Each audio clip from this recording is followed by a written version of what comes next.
Hello, I'm Judy Stiles. Thank you for joining us this week on Newsmakers. Well, the campus of Missouri Southern State University may be quieter during the summer months, but there's still plenty going on, especially in the Institute of International Studies. Today we're going to find out about the upcoming semester at Missouri Southern tied to Turkey. Joining me, Dr. Chad Stebbins, Director of International Studies. Thank you for being here. And Dr. Conrad Gubera, Social Science Department Professor. Thank you both for being here today. It's our pleasure. Judy. We've had a theme semester since, I guess, 1997 at Missouri Southern, and this year's Turkey, so maybe we need to start off explaining why Turkey. Well, we actually chose Turkey about 4 years ago. In fact, it's the faculty now who get to vote every year and choose the featured country for the theme semester. And of course, Turkey, we haven't done it before, and it occupies such a strategic position in the Middle East. In fact, it's a bridge between Europe and Asia. I think 3% of Turkey is in Europe and 97% lies in Asia. And it's really the bridge between those two continents. And even the city of Istanbul itself is separated by the two continents, divided by the Bosphorus River.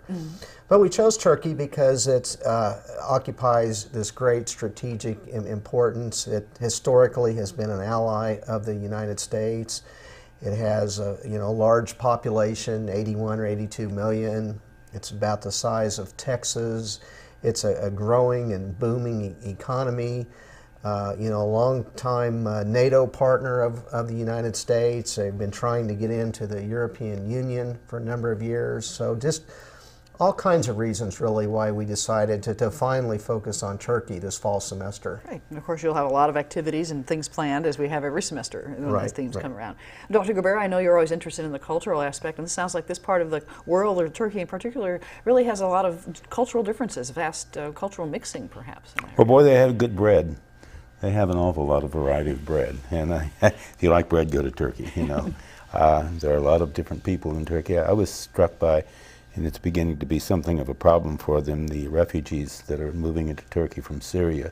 They're as far north as Istanbul, and I understand around the southern border that they do present, problems of any refugee group en masse. And that, if things continue in Iraq, as they seem to have started this weekend, they may have another problem as far as refugees are concerned. And the Turks go about their business quite regularly taking care of that and trying to maintain, for instance, true charity toward the refugees, but they are worried about that and they are concerned about that. But the mixture of cultures, as far as Greek culture, certainly Asian culture, and certainly, the European culture, can be seen in Turkey in so many different ways in what is now a really secular society compared to 100 years ago when it was more an Islamic society. And that's what caught my attention, Judy. The changes in that century of how the country has changed from religious base to the secular. Very much so. With all due respect, I know the thing that I was looking at were the mosques and the presence of mosques. And I was just reading in this book that 2006 census of mosques had something like 74,491 mosques. And as a result, they're all government owned, and they're all run by the federal government. And this religion, since the 1920s, as far as the Ataturk era is concerned, has been deliberately curtailed, with all due respect, by the federal government, because they do not want fanatic Islam. They do not want to be associated with any sort of movement like that. So therefore, the mosques, for instance, are under the tutelage, as far as the federal government, Department of Religion, and even the weekly services are somewhat dictated nationally as far as the mosques are concerned. And out of the 74,900 mosques, there are as many as 25,000 that do not have a resident imam. And imams are paid by the federal government of Turkey, and they're told kind of what to preach on a Sunday-by-Sunday basis, and to keep it pretty much, for instance, sort of a secular line. And I find that just utterly fascinating, because the long history of Islam is to mix religion, politics, economics, family, community, and certainly, of course, government all together. This is a different situation. Oh, it's very different, and I find it just kind of utterly fascinating, because my preconceptions were pretty much, for instance, destroyed beyond all sense of reality when I get into Turkey, because I think, wow, this is really different. Of course, both of you had an opportunity to travel there. Dr. Stebbins, I know the benefits of being able to see the country in person. You are obviously planning everything for the semester, but they actually say, we've been to Turkey, we see what we're talking about. Right, Turkey was a country that I had not previously visited, and we were fortunate through the Niagara Foundation of St. Louis to provide us with essentially a free trip to Turkey. We left on May 19th and got back on May 30th, visited 5 different cities, We didn't venture to eastern Turkey, which would have been interesting to see the conflict with the Kurdish people, but maybe that'll be next time. A couple of points Dr. Gubera made I wanted to elaborate on. He mentioned the refugees coming in from Syria. By the latest estimates, there are more than 2 million Syrian refugees, which is presenting a real problem for the Turkish government. You know, these are undocumented people coming in, and they're taking construction jobs and other types of you know, unskilled labor, and the Turkish government is having difficulty monitoring them. And you know, let's say you know, one would be killed in an accident. Well, how do you then notify the family? How do you take care of the family that moved with them? We saw quite a few Syrian beggars. Truly. You know, which are moving as far north as Istanbul. They've traveled across the country, and you know, Dr. Gubera's point about the mosques, certainly you see them everywhere. You know, I think we were both, well, not startled, but you know, 5 times a day you hear the call to prayer, and it lasts, you know, anywhere from 3 to 5 minutes, and it kind of, you know, just drowns out everything else. And any time you go into a mosque, you have to remove your shoes, and the women have to put on scarves or veils. And so it's just, you know, something that we're unaccustomed to. I think Turkey is 99.8% Muslim. So, you know, there is a Jewish population and a very, very minute Christian population, but predominantly Muslim. So really that aspect of the culture and what you're looking at. I know you took a lot of pictures, so as we're talking, I thought we will show some of these pictures and kind of help, you know, describe what you saw and what some of the things that you did, and maybe get us a feel for what the countries is like as well. So if we call up maybe the first picture, you are here out in the water. Right, this is on a cruise on the Bosphorus River in Istanbul, and the Bosphorus is the river that divides Europe and Asia. So part of Istanbul is in Europe, and then a smaller part is in Asia. And it's you know, kind of interesting to think you're sailing between two continents. And it's a good-sized river, it looks like. It's not just a little, you know. Well, you know, my wide. opinion was that it dwarfed the Mississippi. Yes, you said that. Yeah. And I think that was a good observation, as I recall, in Mississippi. How do people get back and forth? Is it through water ferries, or they have bridges that tie together the city? Is it? Well, there is a prominent bridge that was built in 1973 that you know, is one of the engineering marvels of the 20th century. And you know, there are a couple of other bridges and some, you know, water taxis, but you know, most people just tend to stay on their side of the continent. So they don't go back and forth to one from east to west. Yeah, not as frequently as you might think. Did you notice any differences between the European side and the Asian side as far as the people, the city, how it operates? Oh, I think so. I think there's much more development on the European side.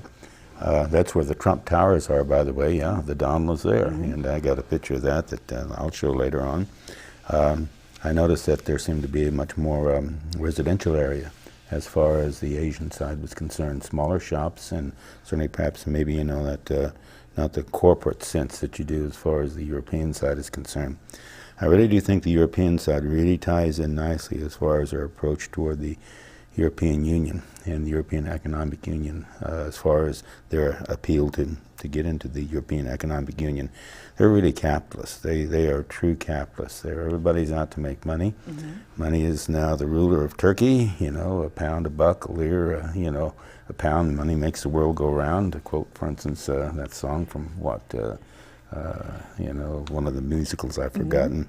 But at any rate, it just seemed like the European side is where you saw so much more commercial construction. On the Asian side, you saw a huge amount of residential construction, high-rise towers, you know, housing. Housing construction is just out of this world in Turkey, and I think that's what got our attention, Chad. And I mean, what got my attention, since my focus was looking at mosques, was see some little humble mosque between huge new 12, 15-story high-rise apartments, you know, and the little mosque is there, but there are no new mosques being built. You know, we'd be building new churches out in suburbia and so forth.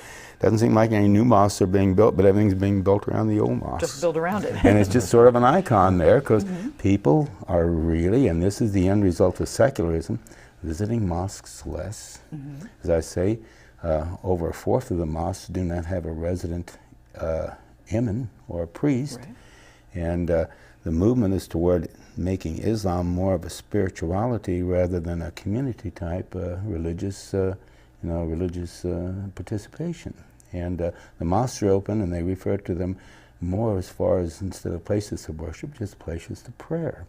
And I chanced to watch on Friday, you know, when we were in Istanbul, and we were around, for instance, the new mosque in Istanbul on the Asian side. And, you know, at 1 o'clock, you could hear the call for prayer at noon, and at 1 o'clock, this is when the prayer time was in the mosque. And I observed rather closely, you know, not obtusely, not that many people were going to mosques. And always it's the men, because the women have a secret, not a secret, but a special interest they have to go, entrance that they have to go to. They can't go into the in mosque. with the men. You still have the separation. No, absolutely, you know. And as a result, I thought about going in myself, but I thought that might be a little too much as far as I was concerned, although I did dip into mosques, you know, here and there, and remove my shoes, get a quick photograph and leave. But at any rate, there's this whole movement to make Islam more of a secular Islam, and rather than it being a public religion, making it more of a private and more of a personal religion, like many times we do in Christianity. Of course, we have the, you know, the church, and then we have, you know, certainly our fellowship with one another, and then we have our private thoughts in religion. It seems to me like the levels of religion, certainly in Turkey, are really moving in toward these lower levels rather than the state-ordained Islam that you see throughout the Arab world. Right. So really, when you look at the map of the rest of those countries around there, it's a contrast to Absolutely, those other countries. Absolutely, indeed. And I think we can really focus on that with a great deal of data and a good deal, for instance, of observation. Yeah. Well, we have some more pictures, and Chad, there's a picture that will be coming up of you. Looks like you're standing up on the peak or on an overlook. Right. I'm in the Cappadocia region of central Turkey, and Dr. Gubera took this picture, and he kept encouraging me to step back, step back, step back. Well, you know, you look like the guardian of the universe at that point. Pretty high point. Really? Gee, I don't know if I can get all this guy in this picture or not. So tell us about this unique geology, what you have behind me. What's happening here? You know, I think I made the comment to you at the time. It reminded us of the Badlands of South Dakota. Absolutely, that's only what you did. More spectacular and more beautiful. But that's kind of what comes to mind is the rugged terrain. And you probably can't see the detail, but people decades ago would actually live in those rock formations until they were banned by the government in the 1960s because of the danger element. So kind of like cliff dwellers or something within the rocks. Yeah, actually, you know, it went back much further than that, because Homo habilis, or the early Homo sapiens, lived in these caves. And certainly that's what I also found out, that, you know, this is really what you call caveman. Caveman, the early cave time. woman, Right. you know, cave children, you know. Let's look at the next picture and see what they have tying into this. There you are. Looks like a nice lush green area now. Right, that's in Istanbul at the Topaki Palace. Looks which like is an American wrestling tag team. Yeah, this is where the sultans lived with their harems. Yeah. And the palm trees come naturally in that climate and so forth. And then we looked and looked for the harems, but they were long gone. departed. And next one. And now you look like you're taking a good rest. Oh, for goodness sakes, you didn't include that. Well, I think we did, but we visited a carpet manufacturing facility, and you know the Turkish carpets are known around the world for their woven quality and you know, and their silk texture. And this carpet manufacturer must have rolled out about 50 different carpets. Yeah, I was kind of tired of carpets at that point. But you saw the process it takes to make these. I saw the process it takes to make these, but my search was for a flying carpet. And I figured if any of those carpets levitated at least an inch above the floor, that's the one I was going to buy. Didn't happen. So there's an art tied into the art of carpets and so forth. So now we're back on the water. This is Dr. Gubera on a Mediterranean cruise, southern Turkey, with a nice plate of olives in front of him. I love olives. So fresh olives, I mean. Every meal, every breakfast and olives, breakfast, coffee and olives. Oh, yeah. And now you're back in the city with... Well, we're in Istanbul, and we ran into a Missouri Southern student named Beth Hammonds and a Missouri Southern graduate on the far left, David James, who were both on a 25-day tour of Turkey through a program sponsored by Missouri State University. And they're going to give a joint presentation during our fall Turkey semester on their experiences. And they were able to visit the entire country, even the eastern So where the regions. troubles are and the fighting and the Right. And so this is part of an educational process. She was researching while she was doing this. Right. And by chance, we just bumped into them. So you didn't have an appointment, we'll meet you Thursday. No. Just, And this, Istanbul is a city of 15 million people. And what are the odds that we would bump into them? So did they have a lot to share with you of the parts of the country they had seen that you Well, hadn't? they were just beginning their Okay, so their they had yet trip, to go to that part, right. And this is Istanbul again. This is the sea that leads into the Bosphorus River. And, we haven't really touched much on tourism, but, Turkey is becoming one of the most visited countries anywhere in the world, and particularly Istanbul, which has your European charm coupled with the old world experience. So a lot of Europeans probably, it's a close trip relatively for them. I gathered some statistics while I was there, and last year in 2013, they'd had 38 million tourists, which generated something like about $31 billion for their economy. This year they're looking at 44 to 45 million tourists and upwards of $40 billion in their economy. And so tourism is really alive and well as far as Turkey is concerned, which again surprised me. But they're good. They've got good services, they've got meet schedules, they have security, they have the sand, the sea, the sky. We always look at tourism with a series of S words, see? And as a result, they fulfilled so much as far as, for instance, shopping, sites, S-I-T-E-S, they fulfill the tourist package in many ways, which surprised me. And it looks to me like they're going to continue to really capitalize on that into the future. And people feel safe traveling there, so that's a big factor for tourism and so forth. We have another picture. It looks like it's outside of a castle or This is Dr. Gubera in the blue shirt leaving the Topaki Palace, unsuccessful. Did I wear the blue shirt that much? In his search for a harem. I must have worn the blue shirt every day. Every darn day. My God. Well, sorry. So this is so you can never lose me then. Now is that the Turkish flag flying in the background? Yes, it is. Okay, so we will see more of that. And we've got next picture inside. Oh, wow. We'll talk about the Blue Mosque. Yeah, that's the Blue Mosque. We talk about Chartres Cathedral and Notre Dame when we go back for a millennium, and Chartres goes back to, I don't know, the 8th, 9th century or something. This cathedral, this mosque was built pretty much by the year 750, 780. And it's huge as far as its complex is concerned. And this mosque, shows just about everything you want to see about it. First of all, the outside fountain where you have to wash, and certainly wash your neck, your feet. You wash, for instance, your hands. You wash your face. You wash and remove your shoes before you go into the mosque. Now, the mosque is a whole complex because they have a hotel there. It's also judges' chambers there. They have a place, for instance, for a food pantry. They have a medical clinic. And they used to have madrasas, or certainly, of course, this was outlawed in the 1920s to have any more schools at the mosque. But you still had them all the way across the Arab world. And so this was called literally a community.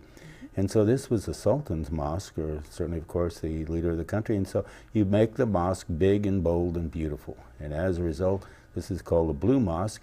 Now, it looks kind of blue, but inside it's really blue because of the marble that they use. Oh, okay. And Turkey leads that part of the world in the production of marble. They have so many different varieties of marble in Turkey, which they export, much less having used for millennia as far as building materials are concerned. And so the quality and the beauty of their mosque, and the thing that Turkey did differently was to make these minarets like a pencil, see? Right. And each one of those towers, for instance, can represent a different time as far as a call for prayer is concerned. And as far as mosque building is concerned, there are still specialists in Turkey, I understand, that know how to make those pencil-type minarets, which requires a special type of construction and engineering. So special architecture, what you're looking at as you're seeing. Very much so. This will differ widely, greatly from mosques across the Arab world. Okay, we'll go on to the next picture. Here you are visiting with someone on your tour? Or a tour guide? Or That's Dr. Gubera with a tour guide in the at the entrance to the underground, one of the underground cities, where about 1,500 years ago, maybe even longer than that, the residents had constructed this network series of underground tunnels, not where they necessarily lived, but where they could escape to in case invaders came. And safety. And then they could live underground for several months. Right. And so we were able to actually go underground and go through all the tunnels where they had lived for different periods of time. So you're getting a good taste of history as you're going through the country. Yeah, and let me remind you, size is an obstacle. Those people were smaller than I. Let's go on to the next picture for the, here you are back out into the... This is again in the Cappadocia region of central Turkey, and these are known as the fairy tops. Very photogenic, and geologists have estimated that some of those peaks, which are just barely sitting on top of the rock formations, but some of those peaks may fall off in the next 10 to 15 years. Wow. They've been there for so many, the hundreds of millions of years. But it's a very popular tourist vacation, again, in an area that I liken a lot to the Badlands of South Dakota. This had been an area very active millions of years ago as far as volcanic activity was concerned. Some obviously earthquake activity and a lot of wind erosion. And so through the millennia, or at least the millions of years of time, geological history, at least geological time, these are the formations which resulted. Okay. We'll go on to the next picture. Let's see. And And here you are that's again, another view. That's just a related picture. I can see how the different departments on campus tying into this. The geology students Oh, very much looking so. at the structure. We'll go on to the next picture then. We have the same view of the area, and so it looks like it's a very large area that covers a lot of square miles. Okay, next picture. However, the thing that's unique about that is this picture too. That you're taking these pictures from a balloon ride. Right, we were able to go up in a hot air balloon over the Cappadocia region. Okay, And, so you got a bird's eye view of Truly. And you know, on any given day, there are upwards of, well, I think you counted I counted 86. 86 different balloons. Yeah, in the air at Wow. one time by 7 o'clock in the 7 a.m. in Yeah. the morning. You So know. the weather was cooperative for you to be able to do this. It was the first day that it had been, and so Yeah. we were fortunate, you know, to be able to be there on the first day. It was a magnificent experience, and of course, when you have a daredevil of a balloonist who knows what he's doing, scratching the treetops of the underbelly of the balloon, or taking you right by, for instance, you know, one of the vistas of molding into the cave in the top part of a mountain, you feel pretty blessed. So you added some adventure to your trip. Oh, it was, yeah, really. I turned around to make sure Chad wasn't driving the balloon. No, it's in capable hands. So. Next picture then, please. We have the street scene.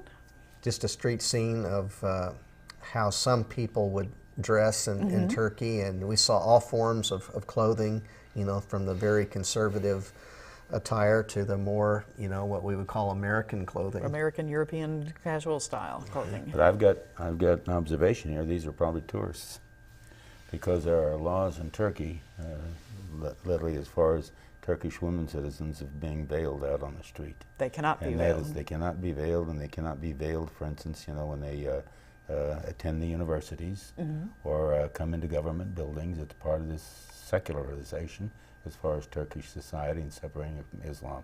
And it's been quite a controversy. In fact, it's really, you know, argued about in one of these textbooks that I have, for instance, about Turkey, about that decision, you know. And I think it was even powerful enough that it got an article in the Turkish constitution about the veiling of women and how that will be against the law. As far as Turkey is concerned now, that's getting pretty... Getting it into the state law. Okay, let's go on to the next picture for the, and here you are back on the street. This is with a tour guide in the ancient civilization of Ephesus. And you can go on to the next picture and see it better. Oh, okay. Around 100 to 200 AD, this was quite a thriving civilization, Ephesus. You think of the book of Ephesians, the church of Ephesus there. And we were told that only 15% of that area has been excavated over the last 150 years. It'll take them centuries before they uncover everything. We'll go on to the next picture then and see a little bit more. And this is the library at Ephesus, which at one time held 1,200 scrolls. Wow. And it's the best part that's been preserved or excavated. Okay, and then one more picture for this area, I believe. And so This is the ancient amphitheater in Ephesus that could seat 25,000 people, again around 100, 200 AD. And Dr. Gubera in the red shirt went to the floor of the amphitheater and gave Caesar's address. And you could hear him. the acoustics were that good. The acoustics were that good, and they still hold several concerts there. Elton John, Billy Joel. So it's a great place for a concert, even in this rustic setting. That has the ruins around it. It's still a very operational type facility. And I think we have one more, kind of a wider shot. There you go, showing the amphitheater. Yeah. So you've really got a mix of history, modern culture, a lot of things you can see in one area, you know, within a short distance of each other. You have archaeological digs, and some splendid ones in Turkey, and a splendid set of archaeological information and data. And of course you've got the ancient Hittites, and you've got the battles that the southern borders of Turkey, the Egyptians got there about 1200 BC. I think Ramses II actually made it that far. We do know that Thutmose III was up in that area. Then of course comes the Greeks and the Romans, and of course Alexander, he dominated this area for a while. And of course, eventually the Ottoman Turks, who control practically all of the area as far as modern Arab world is concerned. And in 1947, Harry Truman really came to the aid of Turkey and Greece with the famous Truman Doctrine, saying we will protect these countries at all expense from communist intrusion from the USSR. And the famous Truman Doctrine was thrown down right here after the big speech here in Missouri by Winston Churchill about an Iron Curtain. Right. Truman Doctrine followed that with the protection of Turkey and Greece.